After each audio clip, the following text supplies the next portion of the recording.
Hello दोस्तों, कैसे हैं आप। उम्मीद है आप अच्छे होंगे और आप अच्छे से पढ़ाई भी कर रहे होंगे। तो आज हम लेकर आए हैं चैप्टर 3 मशीन फिजिक्स में। तो कोशिश करेंगे आपको बेसिक कवर करने का आज मशीन का। तो दोस्तों, जो हमारा कॉमन एक्सपीरियंस है उसमें हम मशीनों से घिरे हुए हैं और मशीन जनरली यूज़ करते हैं। अगर हम एक नट की बात करें, उसको हाथ से खोलना ज़्यादा मुश्किल होगा, जबकि वही अगर हम एक रिंच का इस्तेमाल करें, इस नट को खोलने के लिए एक रिंच का इस्तेमाल करें, तो ये आसानी से खुल जाएगा। ठीक है। वहीं अगर हम एक बकेट को,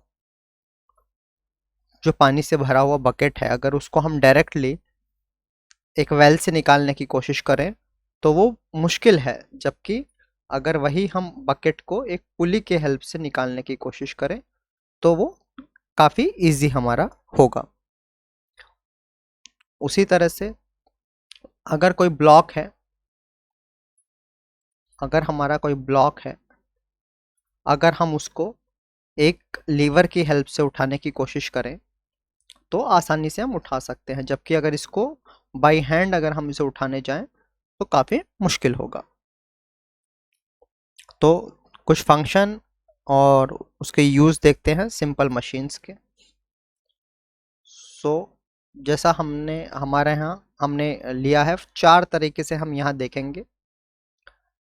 सो हम लिफ्ट कर रहे हैं एक हैवी लोड को, पर जो जो भी हम एफर्ट अप्लाई कर रहे हैं वो लेस है। तो एक तरह का ये फोर्स मल्टीप्लायर हो गया। इसका मतलब ये है कि हमने जो फोर्स है कुछ काम करने के लिए वो तो कम लगाया है, लेकिन जो काम हुआ वो ज़्यादा हो गया है। तो एग्जाम्पल की बात करते हैं, जैसे कार है, अगर हम हाथ से उठाने जाएंगे तो बहुत भारी है, हम उठा नहीं सकते। तो हम क्या करें, एक मशीन यूज़ करेंगे जिसको हम बोलते हैं जैक, और उसकी हेल्प से हम आसानी से उस कार को उठा सकते हैं। तो इस कार को हम इस जैक की हेल्प से आसानी से उठा पाएंगे। उसी तरह से अगर हम देखें, एक कोई कोई हैवी लोड है, कोई पत्थर है, कोई स्टोन है, उसको हम लीवर की हेल्प से बहुत आसानी से हम उठा पा रहे हैं। यहाँ कोई हमारा लोड है, पुली के हेल्प से हमने एक फोर्स लगाया और ये आसानी से ऊपर की साइड उठ गया। इसी तरह से मिट्टी को खोदने के लिए हम यूज़ कर रहे हैं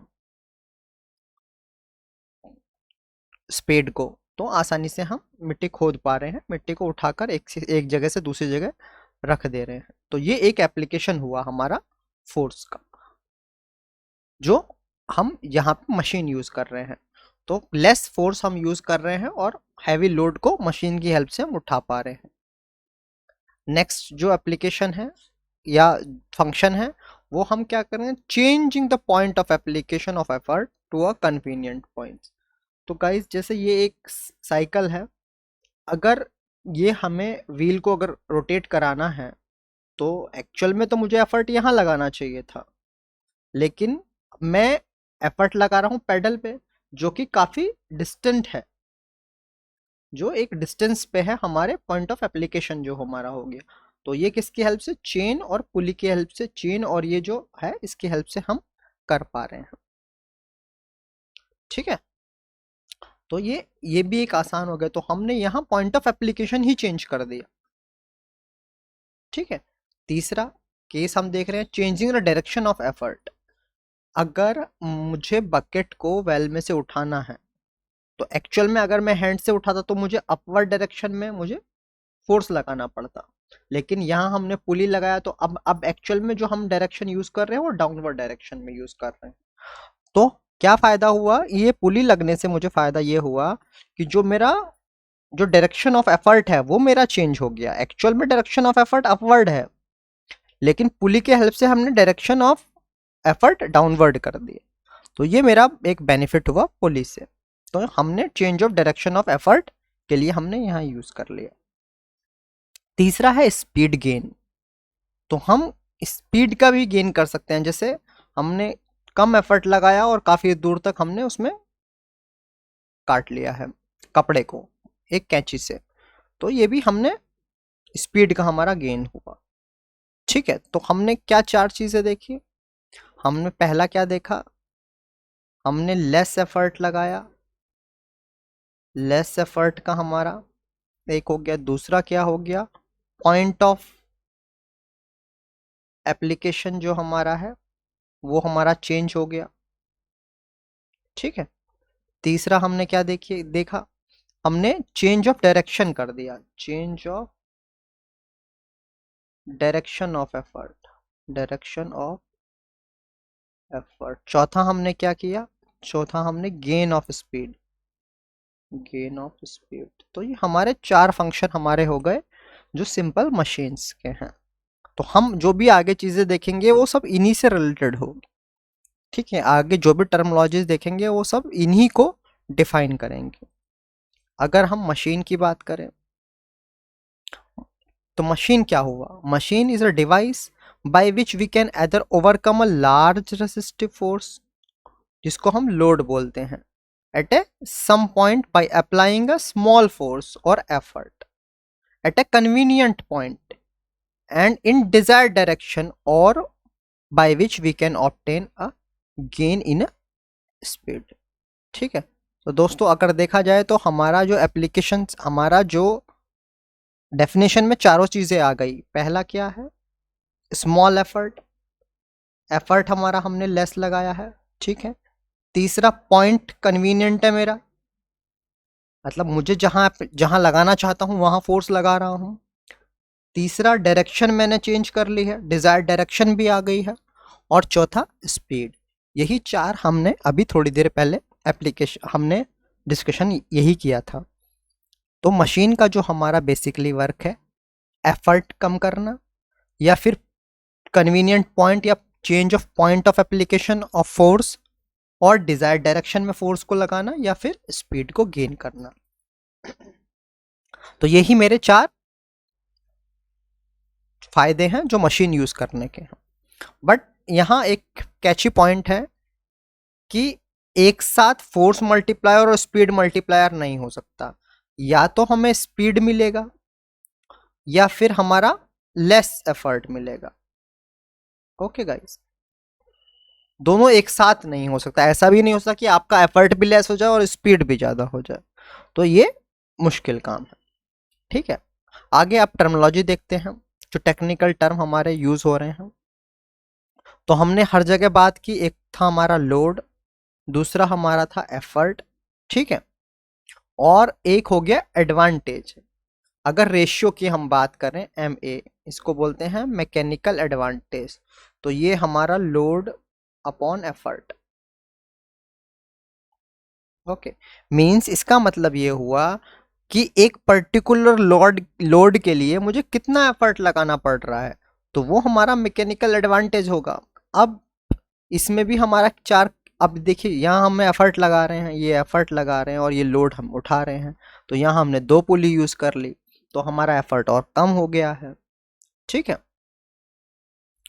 अब अगर बात करें मैकेनिकल एडवांटेज की, तो यहाँ भी फोर्स है, आउटपुट फोर्स, जिसको हमने लोड कह दिया है, और ये हमारा इनपुट फोर्स है, ये हमारा एफर्ट हो गया है, ठीक है।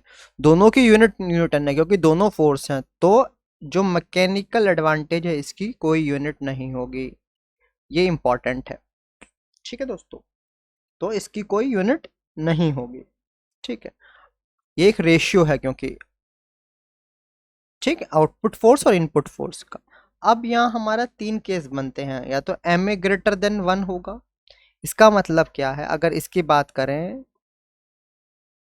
Load upon effort greater than 1 means load हमारा ज्यादा है, एफर्ट कम है, ओके। तो जब हमारा एफर्ट कम है और लोड ज्यादा है, तो यहाँ हमारा क्या हो गया है, ये इस केस को बोलेंगे फोर्स मल्टीप्लायर, फोर्स मल्टीप्लायर, ठीक है। दूसरा केस अगर हम बात करें, केस 1, केस 2 की बात करें, एम ए लेस देन 1, तो इस केस में क्या होगा, लोड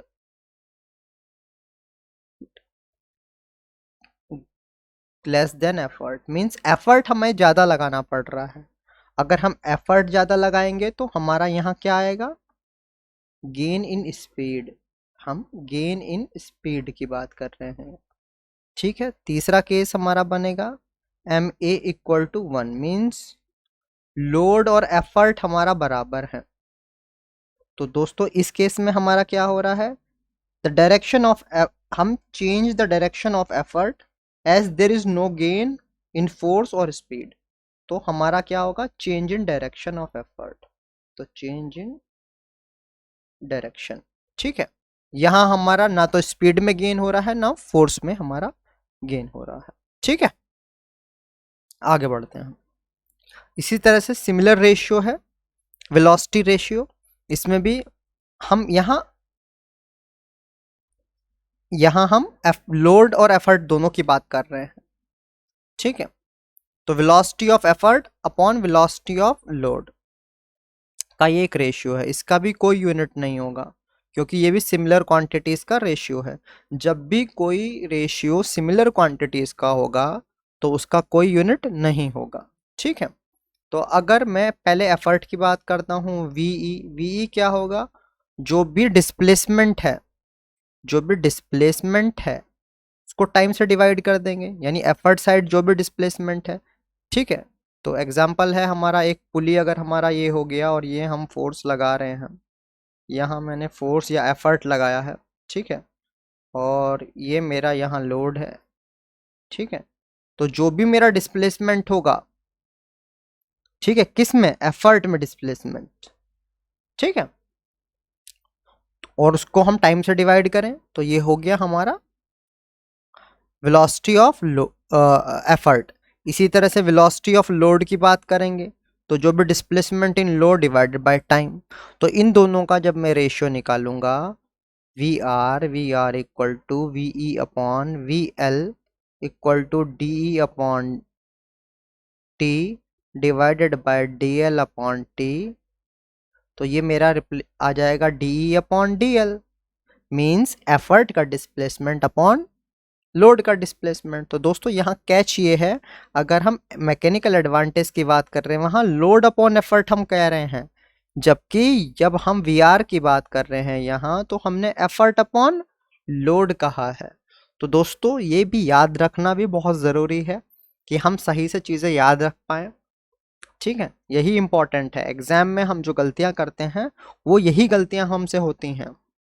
ठीक है, तो ये हमें बहुत याद रखना है कि जब मैकेनिकल एडवांटेज की हमने बात की तो लोड अपॉन एफर्ट हमने कहा, जब और लेकिन जब वेलोसिटी रेशियो की बात की तब एफर्ट अपॉन लोड हमने कहा। ठीक है, आगे बढ़ते हैं।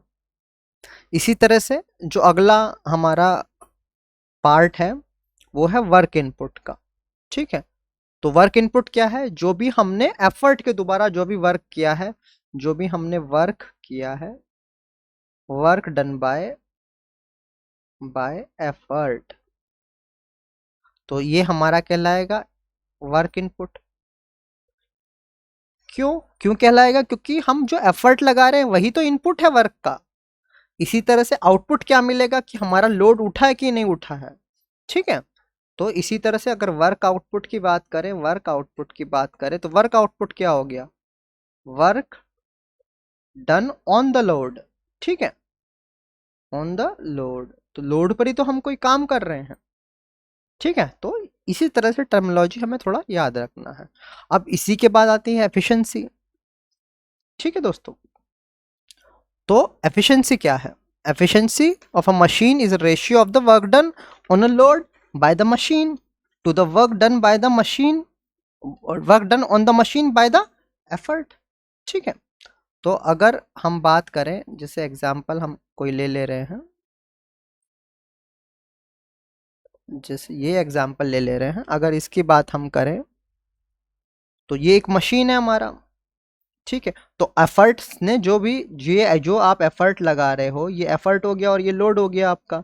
तो जो भी आप एफर्ट लगा रहे हो वो आप मशीन पे लगा रहे हो, और मशीन किस पर फोर्स लगा रही है, लोड पर लगा रही है।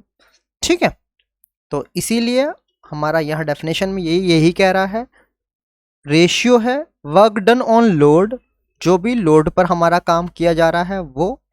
ठीक है, वर्क डन ऑन लोड, ठीक है, to the work done on the machine by the effort. ठीक है, तो हमारा ये एफिशिएंसी हो गया, और एफिशिएंसी हम परसेंटेज में निकालते तो मल्टीप्लाई बाय 100 कर देंगे, और इसका भी कोई यूनिट नहीं होगा। क्यों यूनिट नहीं होगा? क्योंकि ये भी वर्क है और ये भी वर्क है, तो सिमिलर क्वांटिटीज का जब भी हम रेशियो ले रहे हैं तो उसका कोई यूनिट नहीं होगा। ठीक है दोस्तों, उम्मीद है आपको ये समझ आया होगा, और ये बहुत बेसिक है जो हमने कवर किया है। ठीक है, आगे भी कई चीज़ें हम कवर करेंगे इससे रिलेटेड। ठीक है, तब तक आप पढ़ाई करते रहिए। ठीक है, okay, bye bye, take care.